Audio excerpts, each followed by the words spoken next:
ஆன்மீக நண்பர்கள் அனைவருக்கும் வணக்கம். அன்னை அபிராமியின் பேரருள் உங்கள் இல்லத்திலும் உள்ளத்திலும் என்றும் பெருகட்டும். மொழியாற்றல், கவிதை எழுதும் திறன், சிறந்த பேச்சாற்றல் மற்றும் நாம் பேசும் சொற்கள் பிறர் மனதில் ஆழ பதியும் செல்வாக்கு கிடைக்கப் பெறுவது அன்னை சரஸ்வதியின் பெரும் அருளாகும். அபிராமி பட்டர் அருளிய அபிராமி அந்தாதியின் இந்த 66வது பாடல் கவிஞராக விரும்புபவர்களுக்கும் எழுத்து மற்றும் கலைத்துறையில் சாதிக்க நினைப்பவர்களுக்கும் அருளப்பட்ட மிக உன்னதமான துதியாகும். நாம் பாடும் எளிய சொற்களையும் இறைவனுக்கான தோத்திரமாக மாற்றும் வல்லமை அன்னைக்கு உண்டு என்பதை இப்பாடல் விவரிக்கிறது. வாருங்கள் பாடலை பார்ப்போம். வல்லபம் ஒன்றறியேன் சிறியேன் நின் மலரடிச்சம், பல்லவம் அல்லது பற்று ஒன்றிலேன் பசும் பொறுப்பு, வில்லவர் தம்முடன் வீற்றிருப்பாய் வினையேன் தொடுத்த, சொல் அவமாயினும் நின் திருநாமங்கள் தோத்திரமே. அதாவது வல்லபம் ஒன்றறியேன் சிறியேன் நின் மலரடிச்சம்.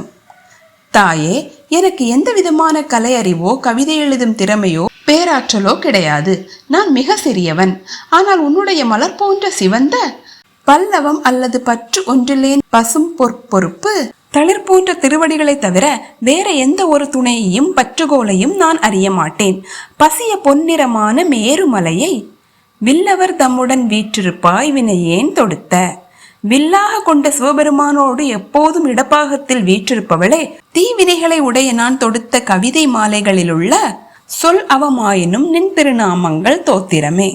சொற்கள் ஒருவேளை இலக்கண பிழையோடு வீணானவையாக இருந்தாலும் அவற்றில் கலந்திருப்பது உன்னுடைய உன்னதமான திருநாமங்கள் என்பதால் அவை உன்னை போற்றும் துதி பாடல்களாகவே மாறிவிடும் அல்லவா என்று பட்டர் தன் பணிவை வெளிப்படுத்துகிறார். இதை இன்னும் சுருக்கமாக கூற வேண்டும் என்றால், பொன்மலையை வில்லாக கொண்ட ஈசனின் இடப்பாகத்தில் அமர்ந்திருக்கும் அன்னை அபிராமியே, எனக்கு கவி பாடும் திறமையோ சொல்லாற்றலோ கிடையாது.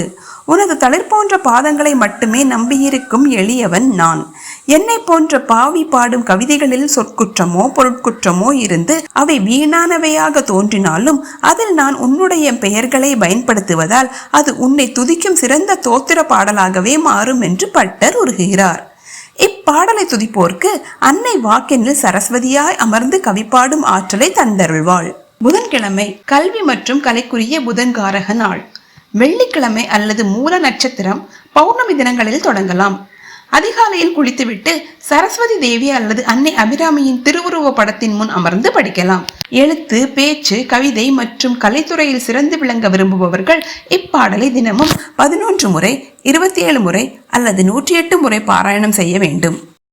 என் நாக்கில் அன்னை அமர்ந்து பேசுகிறாள் என்ற எண்ணத்தோடு அகந்தையை விட்டு தூய்மையான பக்தியோடு ஓத வேண்டும்.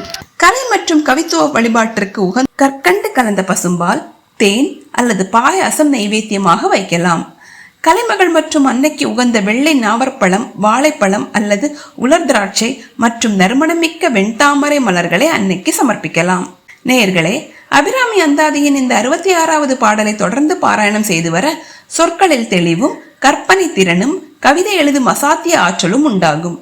மேடை பேச்சாளர்கள், எழுத்தாளர்கள், கவிஞர்கள் மற்றும் மாணவர்கள் தங்கள் கற்பனை திறனிலும் வழிபாட்டு திறனிலும் மிக உயர்ந்த நிலைமையை அடைய அன்னை அபிராமி தன் திருவருளால் அனுகிரகம் செய்வாள் என்பது திண்ணம். மறக்காமல் சேனலை சப்ஸ்கிரைப் செய்யுங்கள். நாளை 67வது பாடலோடு உங்களை சந்திக்கிறேன். நன்றி, வணக்கம். ஓம் அபிராமி சமேத அமிர்தகடேஸ்வராய நமக.